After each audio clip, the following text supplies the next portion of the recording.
Hi, I'm Matt Sinofsky. And I'm Nick Rampe. And you're watching the Vision News Network.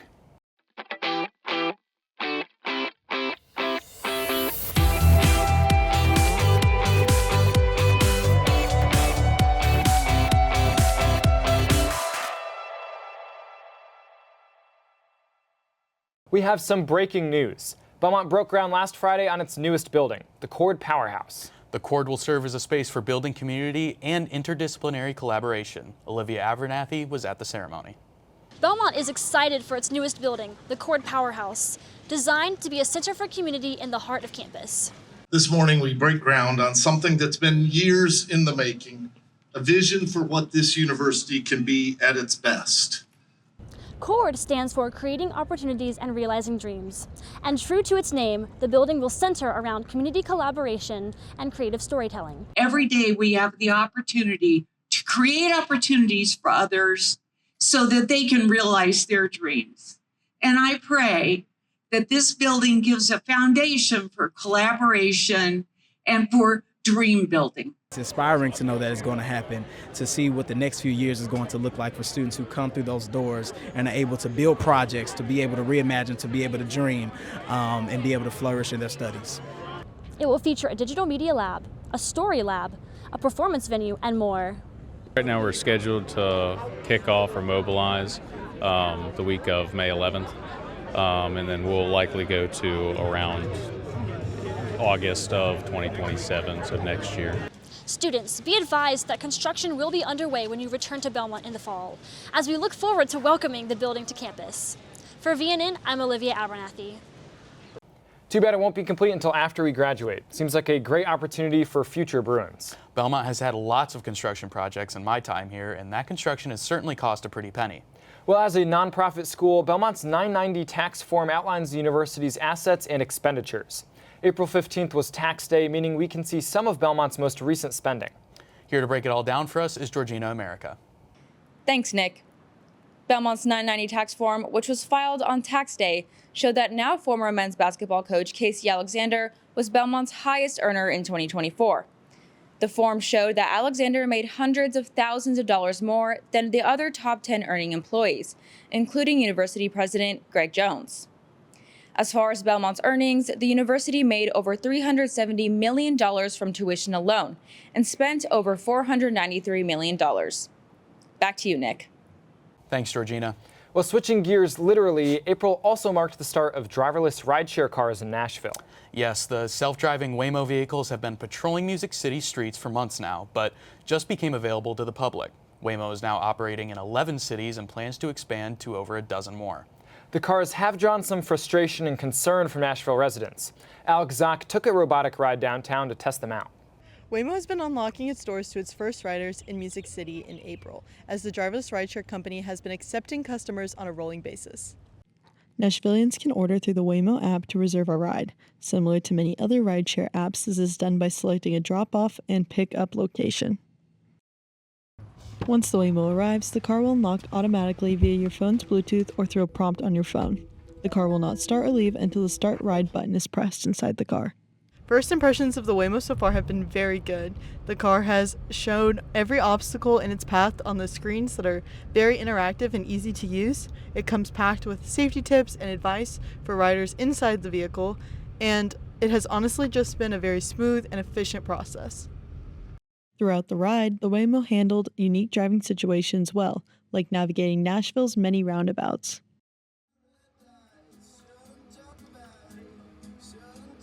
Inside the vehicle, passengers have the ability to control both the music and the air conditioning. Users can connect their Spotify or YouTube Music subscriptions to see their playlists and cue songs for the duration of the trip.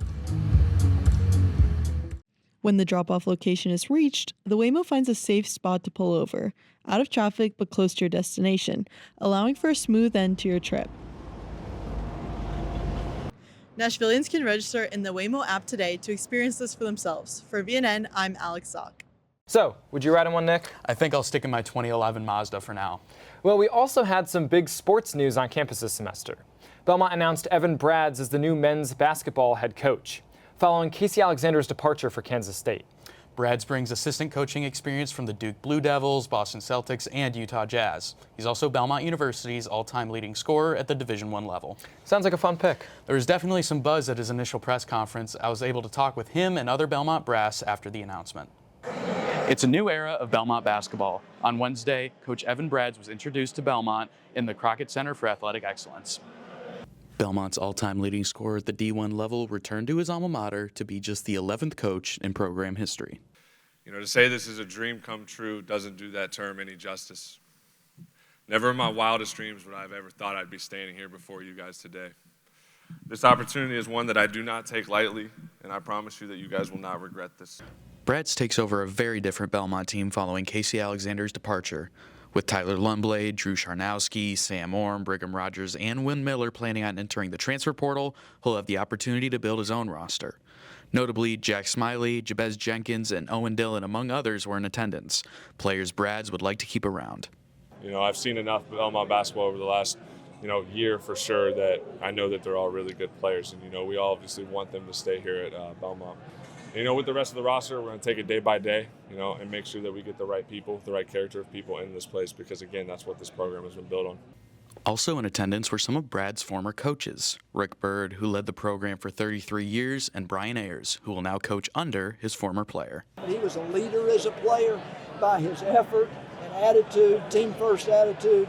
Teammates loved him. He'll be the same kind of coach. I wouldn't recommend anybody coach 33 years. But he loves the game, and I think he loves being at Belmont in a place like Belmont. The pride of one of our former players taking over the program, that's super exciting. And for me, it'll be neat, just the newness, the fact that he's been exposed to other programs, other coaching styles, the NBA experience. So it'll be neat for me to see new drills, new approaches, how to do practice.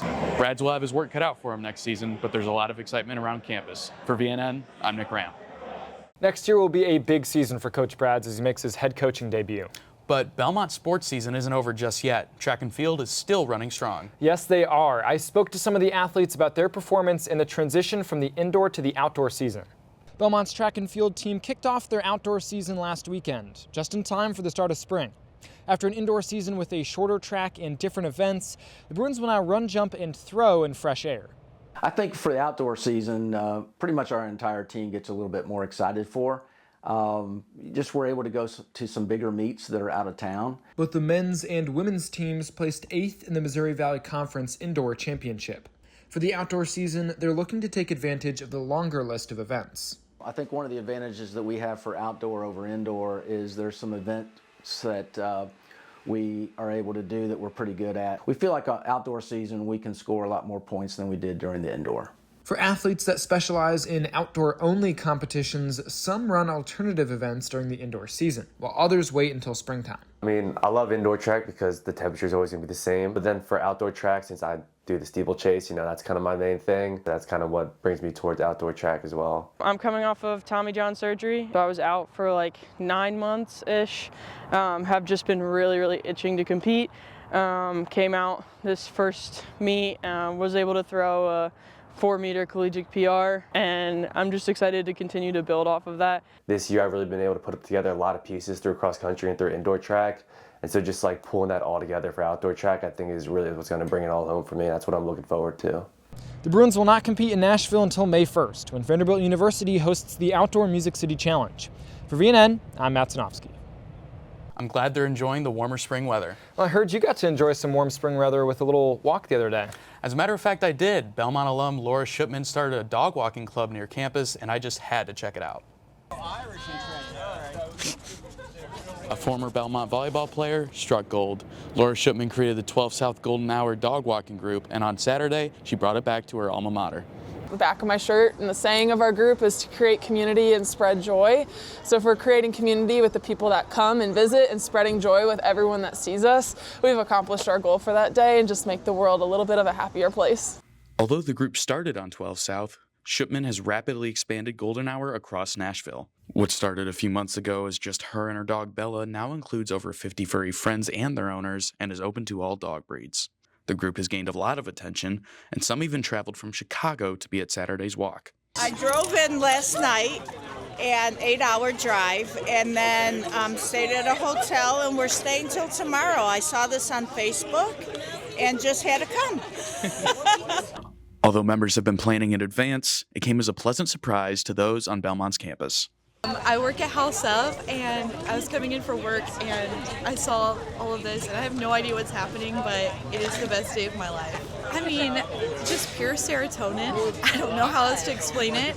This is so happy, and I'm excited to pet some dogs. I missed my dog when I was off at college, so bringing our dogs to campus and our cute little parade, but also getting to share that with the kids is really sweet.